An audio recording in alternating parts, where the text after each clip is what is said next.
This is episode number 35 of Two Grown-Ups and a Mouse.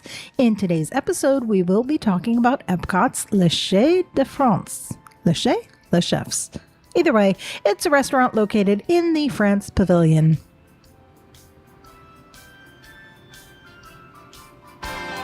Everything Disney in and out of the house. Two grown-ups and a mouse. Hi there, I'm AJ. I'm Andrew. And you are listening to Two Grown-Ups and a Mouse. The podcast. Or you might be watching. Might be watching. The video cast. Yeah. The video.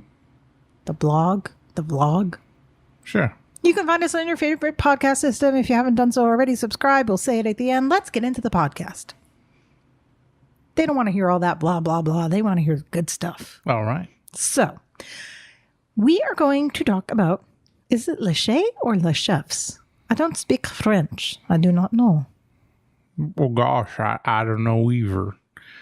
It's the restaurant in France. We're going to call it Le Chefs de France because we're, Chefs de France. Yeah, that. So we ate there recently. And we had gone there a few years ago with a friend of ours. Yep. And it was okay. So we actually were at the Flower and Garden Festival. Mm-hmm. They do have a lot of kiosks that we could have eaten at, but we were really hungry and we were able to get a reservation and we thought it would be nice to sit for some table service. Sure. So we decided, we hadn't been there in a long time, and we decided we would try it again. Mm-hmm. It is one of two restaurants located in the France Pavilion. Let me rephrase that. It is one of two sit-down restaurants located in the France Pavilion. Right. The other being Monsieur Paul. Right. That's located behind Le Chefs de France. The restaurant we ate in, if you ever go to Epcot and you get a chance to see the gentleman performing the balancing act on the chairs, he does that right outside of the restaurant. Right. It's right on that corner. Yeah, you can't miss it. It's basically, it's right there. Yeah. Well, if you're coming from the, what do they call that entrance? The International Gateway. Yeah, thank you. Or if you're coming from International Gateway, entrance to Epcot, or if you're coming from Canada, from that side, you have to cross over a bridge. And at the bottom of the bridge is basically the France Pavilion, and the restaurant is right there. The Monsieur Paul is located behind that. I think there might also be an ice cream place there, but there also is La Halle Boulangerie and Patisserie. That's sure. Quick. Yeah, exactly. Please pardon all my mispronunciations.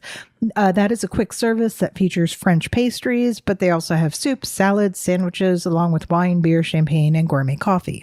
Right. So we had plenty of choices, even if we said, no, we want to eat in France, but we wanted table service. And we should point out that Monsieur Paul is a signature dining restaurant. So it'll be 2 Disney dining credits. And it's basically rated $3 signs in Disney's app, so it's one of the nicer. It's one of the fine dining restaurants in Disney. So right, and the restaurant we ate at is rated $2 signs, correct. Which basically says the main courses run $15 to $35 per adult, and I believe that for the other restaurant, the signature dining, it was either $30 or $35 and up. Well, usually for the entrees. Signature dining is usually going to be 35 to 40 and up. So and then the regular dining might be $20 up to. You're probably not. Some restaurants might skip that around a little bit, but you're probably not going to spend more than $35-$40 for a main course in a non-signature restaurant. Right. That's the cap typically. Yeah. This restaurant opened in 1982, and on the Walt Disney World website, it said it accepts some dining plans, but it did not go into details on which dining plans it does accept. You and I have Tables in Wonderland, right, which we have talked about in the past, and they do accept Tables in Wonderland, so we were able to get our discount with that. We recommend reservations. Always. And, basically it's come to the point where almost any table service restaurant inside of Walt Disney World Resort, you are best getting reservations for if you are able. You can always try to do walk-up, but they are not always able to accommodate. You can reserve a table for table service 180 days in advance. Call 1-800, or excuse me, not 1-800, 407-WDW-DINE. Makes it easy to remember. 407, area code, WDW-DINE. And it does not matter if you are staying on property, off property for dining reservations. It's a little bit different than the Fast Pass system. So if you, it's a little bit different than the Fast Pass system, but I believe it's also similar. If you have a reservation at 180 days, I believe they'll let you book for your entire stay, not just the first day. You don't have to keep on calling back. So in that, they're similar, but it's very different in that anybody can start booking at 180 days. Of course. The restaurant we went to, the menu changes seasonally, though honestly, it didn't look that different to me from when we went. Well, I think they have some staples that they're probably never going to change. And then, who knows, maybe. Never, I say in quotes. Well, yeah, it's they'll change, but it's going to take a lot for them to change. But some of the other, it's probably just like at most restaurants where, things change here and there. So now you have the menu open in front of you, I believe. It has basically options of beef, chicken, fish, pasta. Essentially. I mean, it has the French flair to it, but whether you're... Well, I mean, almost any restaurant you go to is going to boil down to those right. Those They're staples. going to have a beef, chicken, fish, and a pasta. Yeah, but it's French prepared, so it's not, the chicken you get here will not taste the same as the chicken you get in Japan, which will not taste the same as the chicken you get in Mexico. So, right. It's not exactly the same. Now, I started with an appetizer. I did get the lobster bisque soup, and that was pretty enjoyable. There were some pretty big pieces of lobster in my soup. Right. I just got the Shirley Temple vision in my head. Animal crackers in my soup. Sorry. That's what I envisioned when I started saying, lobster bisque soup. But how would you compare the lobster bisque there to Yachtsman? The lobster bisque at Yachtsman, though it has less pieces of lobster in it, was a thicker soup, and I preferred the taste of the lobster bisque at Yachtsman. Right. But this one was basically $9. It was $8.99. It did have a lot of lobster in it. Right. It was a surprisingly large bowl of soup. Because it was deceptively large too. Right. Deceptive is the key word there, because it didn't look small. It's not that it looked small, but once I started to eat it, I'm eating the soup and eating the soup, and I kept eating the soup and eating the soup because it was like a little cauldron almost. Yeah. And there was a lot of soup in that. So it was definitely worth, that's typical for lobster bisques to be around $10, $8 to $12 for a bowl of soup. So price wise, it was a good value.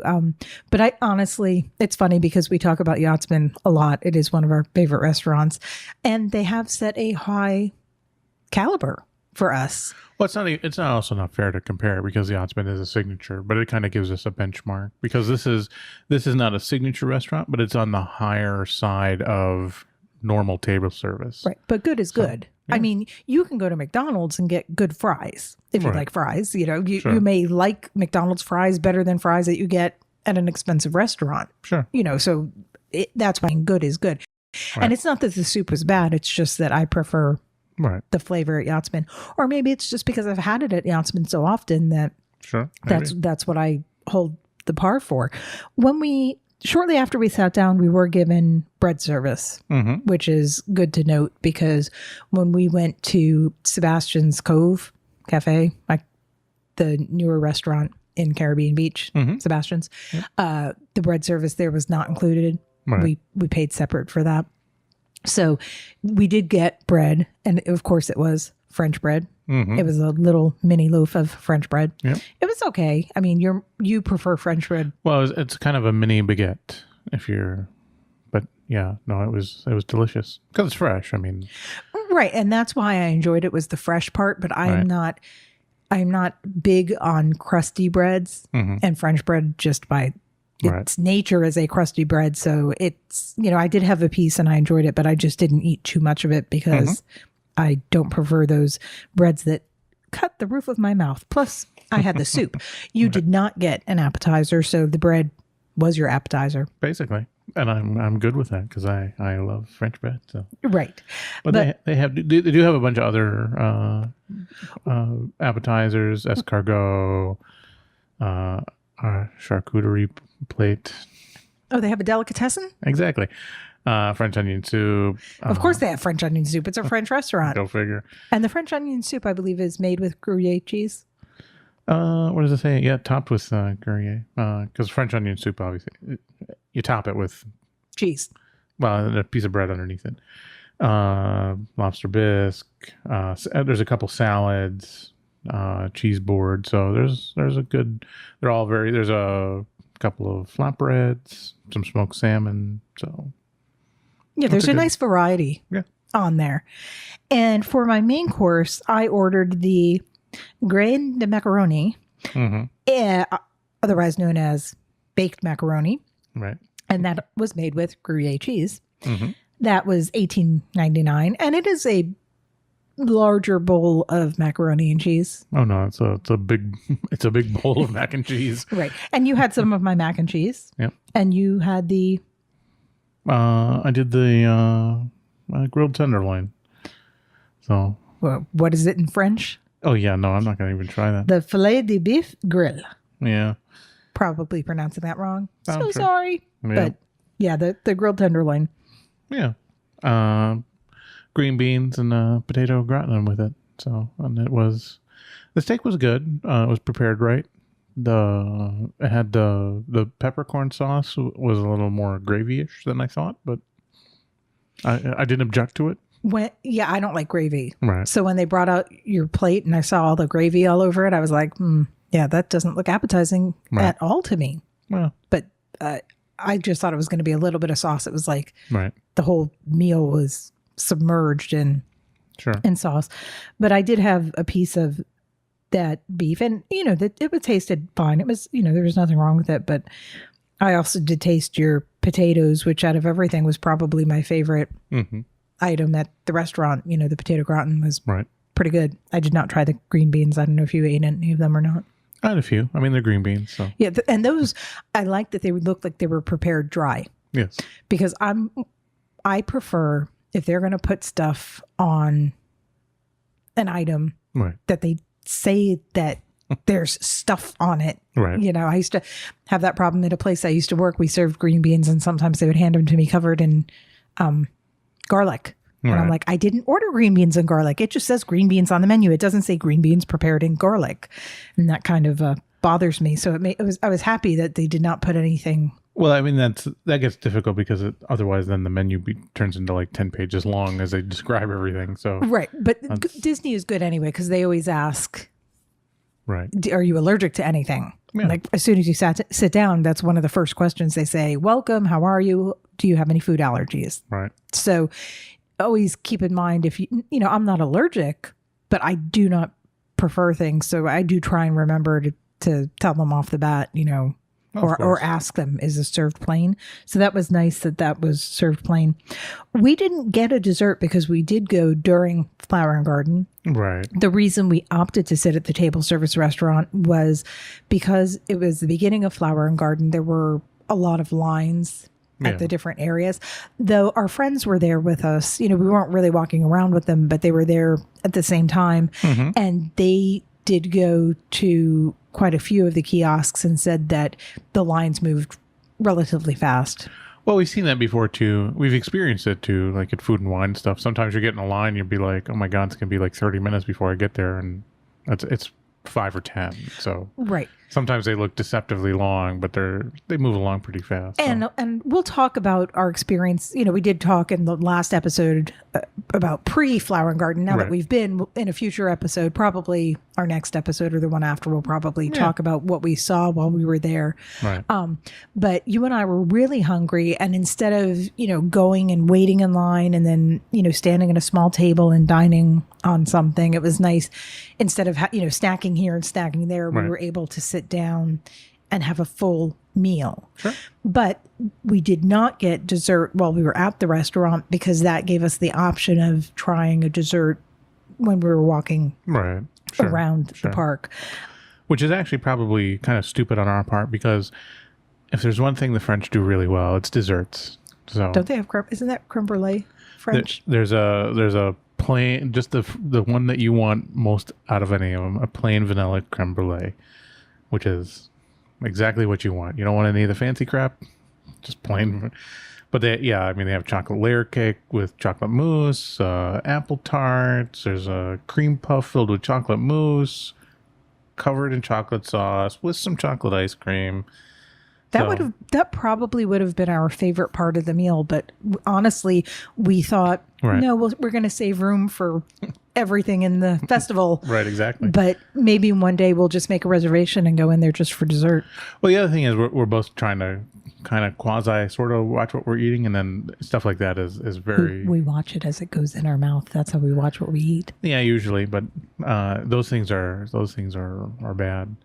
But yeah, we should. They're not bad. And then split. They're highly caloric. Yeah, but you're on vacation, so that doesn't count, right? That's how Unfortunately, we go on vacation way too often to use that as an excuse. Yeah, well.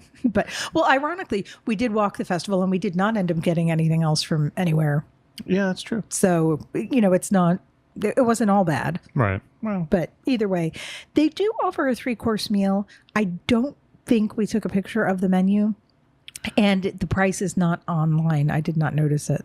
No, I don't see the price online. We decided not to do it because the two items we wanted to buy weren't on. The macaroni and cheese is on there. The mac and cheese is on there, but then we didn't really want a dessert. So between lobster bisque and the mac and cheese wasn't more than, it was cheaper. So right. But so basically you get a choice of 3 appetizers. Of the 3 appetizers, you pick one. So it's the French onion soup, the lobster bisque, and then a salad.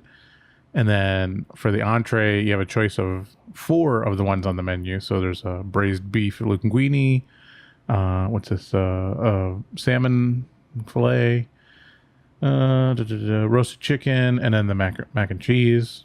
And then the dessert, you actually get a choice of any of the desserts because the desserts all cost the same. So. Right. But the reason we're bringing it up is just to note, if you do dine there, look at the menu. They do have a prefix menu, of a 3-course prefix menu, and look at the price of the items and see if it's a better value for you to get the prefix menu or just to order a la carte.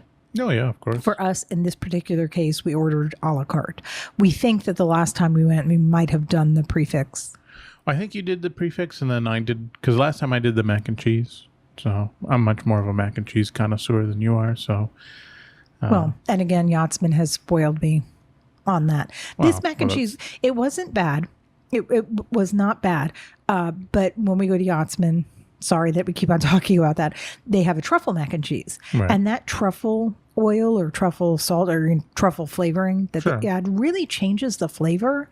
So it's a lot more strong of a flavor. Mm-hmm. So I prefer that. And the mac and cheese that I got here wasn't as strongly flavored. So it was not bad at all. It was enjoyable, but it just wasn't my preference. Right. Well, it was a very, I don't know if I'm going to be stereotypical or not, but it was very creamy mac and cheese. So the actual sauce has a lot of milk and cream in it. So which gave it a very mild flavor, in my opinion. Well, of course. It's just an opinion, but it was, I still think it's good. So no, it was fine. It wasn't, like I said, it wasn't bad, but it just, it wasn't what I prefer. And I do like Gruyere. Is it Gruyere? Do I keep pronouncing it? I mean, that's one of my favorite cheeses. That's a really flavorful aromatic cheese, Right. without being a blue cheese or, one of those moldy cheeses that I don't prefer. Right. So it was an enjoyable experience. It's a little bit on the more expensive side, just again, preparation, and knowing in advance how much items cost before you go always course. help. Or if you're on the dining plan, that's fantastic. I mean, it's restaurants like this that can really help you make use of your dining plan if it's accepted. Well, I was looking at a list here, and it is on the list. So, and it's only a single table service. So, like you said, this is a place where you go and you get a maximum value, because it doesn't matter if you order the $36 fillet. You're still, it's compared to a $15 hamburger at some other restaurant somewhere, table service restaurant. So it's exactly the same. So and a lot of the restaurants at Epcot are like that. They're not because table service kind of runs the gamut. So you can have cheaper table service, and then you can go all the way up that are almost signature, but not quite there yet. And this is one of the ones that is at that end where it's getting close to signature. So. Right. It could be a little more on the expensive side, but we would definitely recommend trying it if you haven't, if you like French food.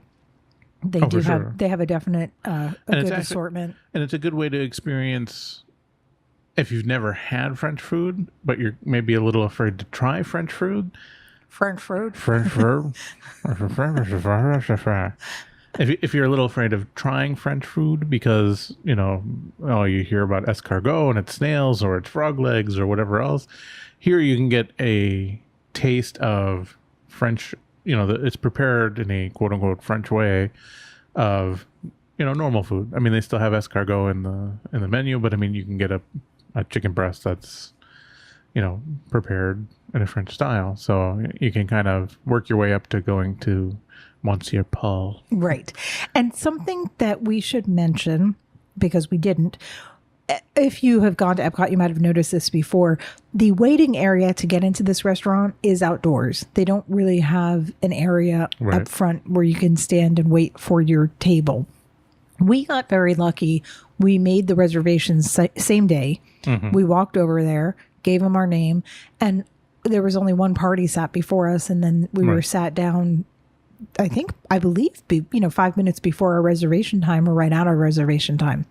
So it's not a big deal that the waiting area is outside, but it's just something to be aware of. Right. It is a covered area. They do have benches to sit on.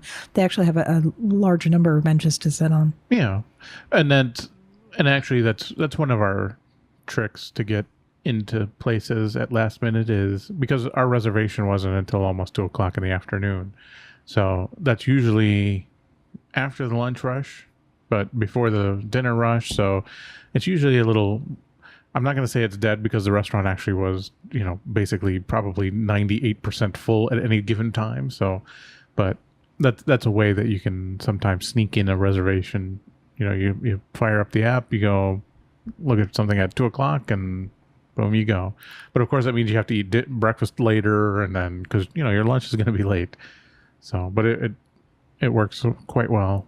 Right, and we also have the advantage that we go so often that we never have that. Oh my God, I have to go to this restaurant on this day. I have to get in there. For us, it's like, oh, can we get in there? Great, we're going to go. Right. We can't get in there? Okay, we'll go do something else. It's never a deal breaker for us. That's why when our friends come to town, and we do have friends coming in August, and they're asking for our opinion, where do we want to go? And we keep on telling them, whatever you want to do is fine with us, because we could go pretty much anytime. Right. We want to do what you want to do. But on that, I am getting hungry, so I would like to go have dinner, talking about food. Yeah, talking about food for a while. Makes me kind of hungry. But before we go, thank you again for subscribing. If you have not done so already, please subscribe. Again, you can find us on your favorite podcast system, Google Play, Spotify, Apple iTunes. You name it, we should be there. Yeah. Or, as we already mentioned, you can find us on YouTube, all of them, Two Grown-Ups and a Mouse. Please subscribe. Please give us a thumbs up. Please give us your comments. Yes, and if you want to send us a message on Facebook, we do respond. I know you guys know that because I've responded to you. Yep. Usually it's me. Sometimes it's Andrew. We like to keep guessing. And we Love to hear from you. So again, Two Grown-Ups and a Mouse pretty much everywhere, or our website, twogrownupsandamouse.com. Yeah. So on that, I'm going to go make dinner and say good evening. Good night. Well, it is night, but it might not be night everywhere. So maybe good morning. Good afternoon. Or just goodbye. Okay. Bye. Bye.